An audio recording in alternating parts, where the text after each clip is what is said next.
উনি তো আসলে একটা প্রাইম মিনিস্টার ম্যাটেরিয়াল। উনি হয়তো বাংলাদেশের প্রধানমন্ত্রী হতে পারতেন। তিনি ধরেন যখন ইন্টারিম গভর্নমেন্ট ছিল তখন কিন্তু তিনি বিএনপিকে লিড করছেন বাংলাদেশে। ওনাকে ছাড়া কিন্তু কাউকে আমরা দেখি নাই। যদিও মানে ঠিক ইন্টারিম গভর্নমেন্টের আগের সময়ে বিএনপির একজন নেতা হিসেবে তাকে কিন্তু অতটা আমরা ফ্রন্ট লাইনে দেখি নাই। তার মানে এই সময়ের ভিতরে তিনি শক্তি সঞ্চয় করেছেন, তিনি প্রমাণ করতে সমর্থ হয়েছেন তার নিজের দলের কাছে যে তিনি দলের একটা গুরুত্বপূর্ণ নেতা, ফ্রন্ট লাইনার। এখন যখন তিনি মানে ইন্টারিমের গভর্নমেন্টটা যখন কাজ করার চেষ্টা করেছে তখন কিন্তু বিএনপি বিভিন্ন ভাগে তাদেরকে বা ইন্টারিমকে কাজ করতে মানে ব্যাহত করেছে, মানে বিঘ্ন ঘটিয়েছে। কেন বিঘ্ন ঘটিয়েছে? কারণ তারা সবসময় বলেছে যে আমাদের দ্রুততম সময়ে নির্বাচন দরকার। এর ফলে কি হয়েছে, ইন্টারিমের সরকারটা যখন শুরু করেছিল তখন পুলিশ বাহিনী কিন্তু মোটামুটি ভগ্ন একটা পুলিশ বাহিনী ছিল। স্বরাষ্ট্রমন্ত্রীর তো মূল অস্ত্র হচ্ছে পুলিশ বাহিনী আর সীমান্তরক্ষী বাহিনী। তো এখন এই পুলিশ বাহিনীটা কিন্তু খুব দুর্বল অবস্থায় চলে গেছিল। এখন ইন্টারিমের টাইমেও কিন্তু পুলিশকে ঠিক করার সুযোগ পায় নাই তারা, কারণ ওনারাই দেন নাই। ওনারা বলছে আগে নির্বাচন দেন। এখন নির্বাচনের পরে উনি যে পুলিশ বাহিনী পেয়েছেন ওটা তো সেই ভাঙাচোরা পুলিশ বাহিনী।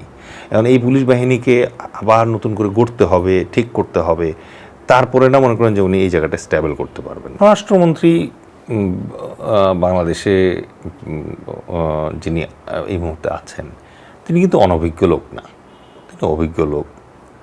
তিনি বাংলাদেশের একজন সিভিল সার্ভিস অফিসার ছিলেন, সেখান থেকে তিনি বাংলাদেশের পলিটিক্সে আসেন এবং এমপিও ছিলেন এর আগে। বাংলাদেশের ব্যবসায়িক মহল যারা আছে তাদের সাথে তার নিবিড় সম্পর্ক আছে, এটা আমরা সবাই জানি। তিনি ভারত সম্পর্কে খুব ভালো জ্ঞান রাখেন, কারণ দীর্ঘদিন তিনি ভারতেই ছিলেন। সুতরাং তার যে জ্ঞান, তার যে বুদ্ধি, এটা তো আপনি মানে একেবারে অন্ধ সমালোচক হলে পরে আপনি হয়তো এটা নিয়ে টিটকারি করতে পারেন, এটা নিয়ে আপনি বাজে কথা বলতে পারেন নিন্দুক হিসাবে।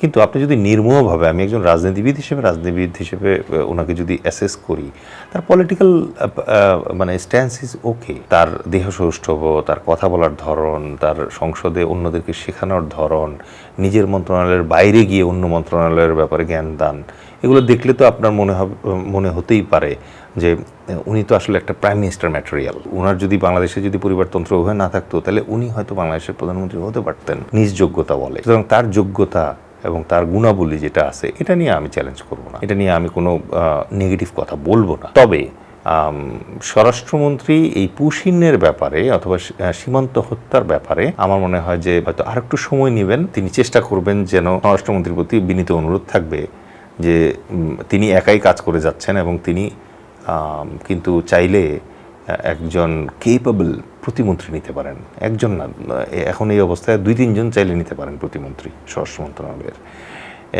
এই পরামর্শটা আমি তাকে দিব, কারণ হচ্ছে তার কাজের লোডটা ম্যানেজ করার জন্য পুলিশ তারপর বিজিবি দুটার জন্য আলাদা করে তিনি উপদেষ্টাও নিতে পারেন এই ক্ষেত্রে। কারণ কি, আমরা একটা জিনিস দেখে খুব দুঃখ পাচ্ছি, সেটা হচ্ছে ভারতের ওদিকে শুভেন্দু আবার হেমন্ত ওরা কথা বলে, আমাদের এদিকে কিন্তু ওই সীমান্ত বরাবর 102টা কনস্টিটিউয়েন্সি আছে। তাহলে 102টা কনস্টিটিউয়েন্সি মানে 102 জন এমপি। এই 102 জন এমপির ভিতরে একজনও পাচ্ছি না আমরা যে শুভেন্দু আর হেমন্তের এগেনস্টে কথা বলবে। আমরা কি করতেছি, আমরা বিজেপিকে সামনে আগায় দিচ্ছি, রাইট? তো এইটা মনে হয় ঠিক হচ্ছে না, কারণ ভারত কিন্তু তার বিএসএফকে সামনে আগায় দেয় না। তারা পলিটিক্যাল যে লিডার আছে তাদেরকে ইউজ করে পলিটিক্যাল মানে ফাইটের জন্য, রেটরিকের জন্য। আমাদের এখান থেকে এই জিনিসটা হচ্ছে না।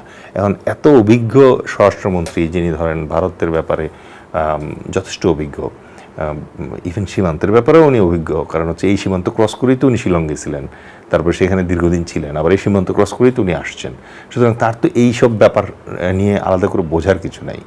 তো আমার মনে হয় যে উনি নিজে অথবা তার দলীয় যে সরকার দলীয় যে পলিটিশিয়ানস আছে তাদেরকে যদি এঙ্গেজ করতে পারেন, তিনি যদি এই সীমান্তের যে সমস্যাটা আছে এই সমস্যাটাকে শুধুমাত্র বিজিবির সমস্যা না ভেবে এটাকে যদি স্বরাষ্ট্র মন্ত্রণালয়ের সমস্যা ভাবতেন, তাহলে আমি তাকে পরামর্শ দিব যে ইমিডিয়েটলি আইন মন্ত্রণালয়ের সাথে বসতে হবে, পররাষ্ট্র মন্ত্রণালয়ের সাথে বসতে হবে, তথ্য মন্ত্রণালয়ের সাথে বসতে হবে। আইন মন্ত্রণালয় তাকে হেল্প করবে যে কিভাবে এই ইস্যুটাকে আন্তর্জাতিক আইনের কাতারে ফেলা যায়, কারণ এখানে তো হিউম্যান রাইটস ভায়োলেশন হচ্ছে। এবং একই জায়গায় বাংলাদেশের বিভিন্ন ইউএন অর্গানাইজেশন আছে, মানবাধিকার অর্গানাইজেশন আছে, যেমন UNHCR, IOM, এই টাইপের কিছু অর্গানাইজেশন আছে। বাংলাদেশীয় বেশ কিছু এনজিও আছে, যেমন অধিকার, তারপর হচ্ছে আইন ও সালিশ কেন্দ্র।